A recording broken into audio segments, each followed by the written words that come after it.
From year to year, the Moon never seems to change.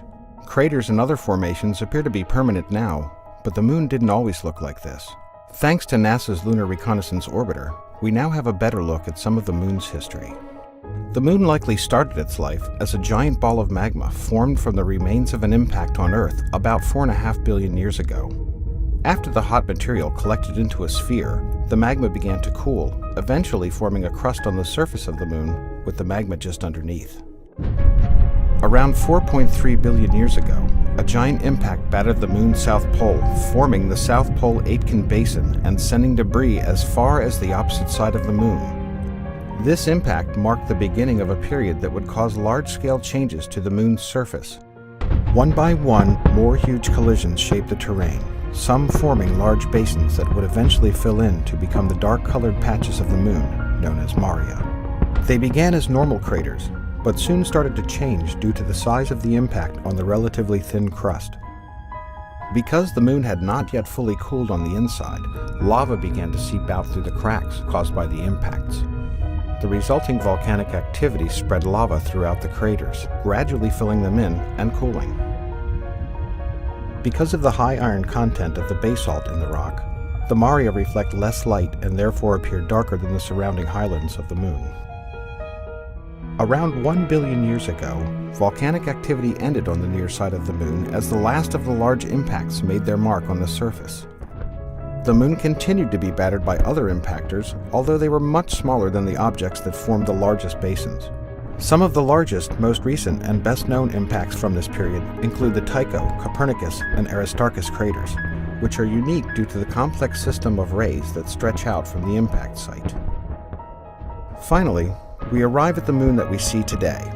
Though the surface continues to be affected by impacts, the rate has slowed down drastically to the point where the Moon appears unchanging to the human eye, as a permanent record of its own history, and a glimpse of how craters may have formed here on Earth.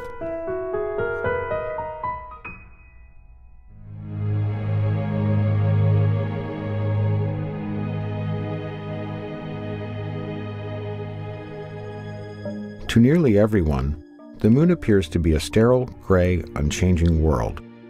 But while the Moon has remained largely unchanged during human history, our own understanding of it has evolved dramatically.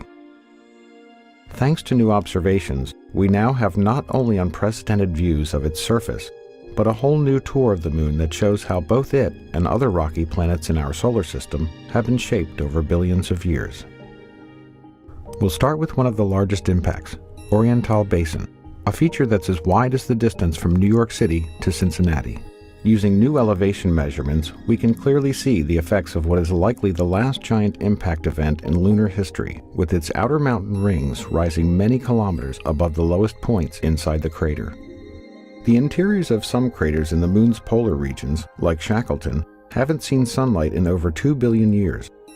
However, new measurements have created our best yet maps of these types of craters, allowing us to see deep into the shadows of this surprisingly young-looking impact crater in the south that's more than twice as deep as the Grand Canyon.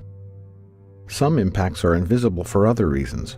Although the ancient South Pole Aitken Basin is difficult to see from orbit because it is so large, new LRO topography maps reveal the largest impact basin in the Earth-Moon system, measuring several kilometers in depth and around 2,500 kilometers in diameter. Only the Hellas Basin on Mars rivals it in size. One of the youngest large-scale impacts on the Moon is the Tycho crater. This fresh crater may have formed only 108 million years ago, when dinosaurs roamed the Earth. We now also have an extreme close-up view of the crater's central peak, revealing a mountain with sharp edges, building-sized rocks, and a central boulder about the size of a baseball stadium. The Aristarchus Plateau is another recent lunar formation that has long interested scientists and astronomers. The crater itself formed in the same era as the Tycho crater, and what appear to be snaking river valleys were actually carved by ancient lava flows. Next, we arrive at Mare Serenitatis on the near side of the Moon. In December of 1972, the crew of Apollo 17 landed in the Taurus-Littrow Valley, marking the last time humans have visited the surface of the Moon. With images from LRO's narrow-angle camera, we can clearly see the evidence of that visit. In this image, you can easily see the base of the lunar lander, along with the lunar rover, parked far from the blastoff zone. You can also clearly see the astronaut trails and the wheel tracks left on the lunar surface. We now head to the far side of the Moon, which cannot be seen from Earth.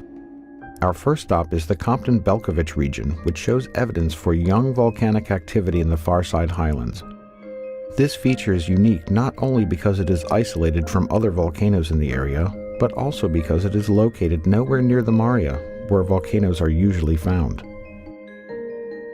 Also, on the far side we find the Jackson crater, which, like the Tycho crater on the near side, has an extensive and complex ray system. In fact, this crater is often considered to be like a twin to Tycho. Finally, the Tsiolkovsky crater stands out as an excellent example of a far side crater filled with a sea of ancient lava, known as a mare. It is particularly interesting to scientists and other observers because of its isolation from other similar craters, as well as its beautiful central peak. As we continue to study the Moon, our understanding of it improves, giving us new insights not only into how it has evolved over time, but also how other rocky planets in our solar system have come to look the way they do. With new missions, new instruments, and new technologies, we will continue to improve our knowledge of the Moon and better understand the history of our solar system.